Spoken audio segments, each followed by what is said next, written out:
C'est assez très simple.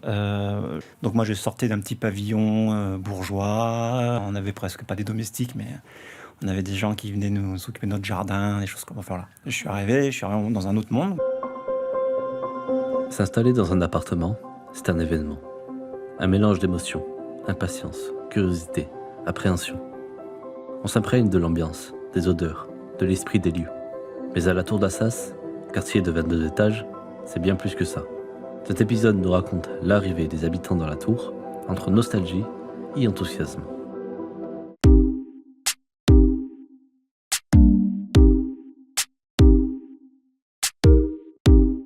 Je m'appelle Massador Pierre, et je fais partie d'une équipe de jeunes reporters citoyens. Nous réalisons des reportages à la Paillade, quartier populaire situé au nord de Montpellier. Nous sommes tous sensibles à l'histoire de la Tour d'Assas. C'est la plus haute de la ville, mais en 2024, elle sera démolie, dans le cadre du grand chantier de transformation du quartier de la Mosson. Nous sommes partis à la recherche de celles et ceux qui ont vécu dans la tour, que ce soit des familles, des enfants, des amis ou des voisins, car ce sont eux qui ont fait la mémoire de ce que l'on appelle le village vertical. Mémoire de la Tour d'Assas, un podcast de Kaina TV, accompagné par Gwenaël Cadoré. Épisode 1, l'arrivée dans la tour. Dimitri Corbin nous raconte son premier souvenir de la tour, celui de son arrivée. Je vivais par intermittence à la Tour d'Assas, parce que mes parents étaient séparés. Et donc je venais passer tous mes étés dans les années, parce que moi c'est les années 81. Donc en gros, toute la décennie 80, de 81 jusqu'à 87, je venais passer mes étés à la Tour d'Assas chez mon père.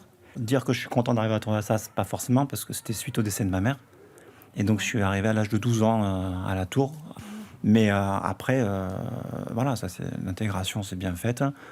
Après, j'ai attaqué donc, aux escaliers de la Mosson, le collège. Donc là, pareil, encore choc thermique par rapport à là où j'habitais avant. Mais bon, des liens se sont faits, des nouvelles bandes de potes, voilà, et puis c'est parti. Père de Dimitri Corbin, Michel nous fait part de son expérience lors de son entrée à la tour. Nous, quand on est arrivé, c'était bien, quoi. Bon, c'était un immeuble qui avait beaucoup d'habitants. Donc, bon, ben voilà, hein, il y a les inconvénients de la population, quoi, qui est nombreuse. Mais sinon, non, on n'a pas vu, à l'arrivée, on n'a pas vu rien qui nous a choqués, quoi, outre mesure. Fatima, Hanan ainsi que Raja sont nés à la tour. Habitant depuis toujours, ils nous racontent comment leurs parents y sont parvenus. Moi, mon père, il est venu en 88. Donc, il nous a fait rentrer du Maroc. Mon père est arrivé ici, il avait 17 ans, quand il est venu en France. Ma mère est venue ici, et elle m'a eu ici à Montpellier. Voilà, mais les parents sont venus au début pour travailler. Parce que quand on arrive de l'étranger et qu'on change totalement de culture, ça va faire un peu de... C'est brusque, hein, mentalement. Une fois à Montpellier, l'arrivée à la tour était souvent un hasard. Je suis Zahour El Galta, j'ai 44 ans, je suis psychologue.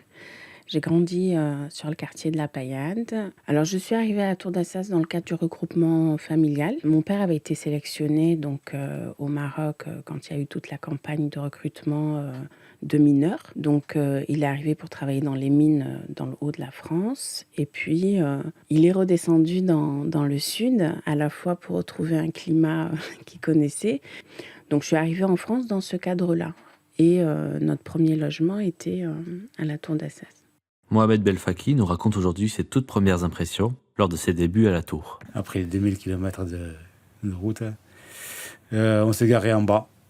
Mon père m'a dit on habite là, tout en haut, au 21e étage. C'était la surprise.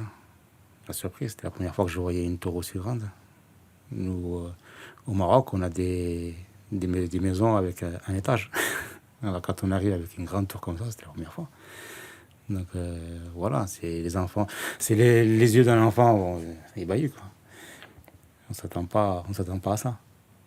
Ils nous avaient pas dit qu'on habiterait dans un immeuble ou quoi que ce soit. Mes parents nous ont beaucoup raconté voilà, comment on a été impressionnés en arrivant sur la Tour d'Assas, en arrivant sur le parvis de la Tour d'Assas, parce que c'était très grand, le bâtiment était très haut, donc c'était quelque chose de nouveau. Et bon, quand on a débarqué, on prenait l'ascenseur pour la première fois. La première fois que je prenais l'ascenseur, c'était à la Tour d'Assas. Voilà, on était vraiment étonnés, surpris, voire choqués par le fait qu'il y ait des ascenseurs, de voir comment ça marchait. Après la découverte de la tour, il y a les premiers pas dans l'appartement. Quand on a vu l'appartement qu'on nous proposait, on était ravis parce qu'il était grand. Et bon, voilà, la première impression, ça a été ça, quoi, qu'on était... on avait un joli petit nid, quoi. Donc on arrive. Finalement, c'était pas l'étage, c'était un petit appartement. Alors un petit T2 qui donne sur côté tramway maintenant, qui donne sur la grande place là, devant. La première fois quand on arrive à l'appartement, qu'on voit cette vue du 21e étage. Donc voilà, c'était les yeux émerveillés et puis voilà la surprise. Ce qui étonne dans les appartements, c'est cette vue sur le quartier et la ville. Alors nous, on habitait au 6e étage, donc la vue, c'était pas la vue la plus impressionnante. On avait des amis qui habitaient beaucoup plus haut, et là, on a l'impression d'être dans un rooftop, quoi. Quand l'appartement a 2 façades, oui, c'est une vue impressionnante où on voit le quartier de la Paillade de haut et où on a une vue très profonde, en fait. Quand on est au-dessus du 15e, on voit la mer. Raja, enfant de la tour, nous décrit les réactions passionnantes de ses amis quand elle découvre pour la première fois la vue au sein de cette tour. On avait une belle vue, hein. Même mes copines qui venaient d'ailleurs, qui ont des petites résidences à la Paillade, quand elles venaient chez moi, elles me disaient mais t'as pas peur? Mais je dis non, moi j'ai l'habitude et tout, du 11e étage, parce qu'elles avaient peur de s'approcher de la fenêtre, parce que pour elles c'était tellement haut, elles avaient le vertige, mais nous, ayant grandi à la tour, tu peux pas grandir à la tour et avoir le vertige, c'est pas possible.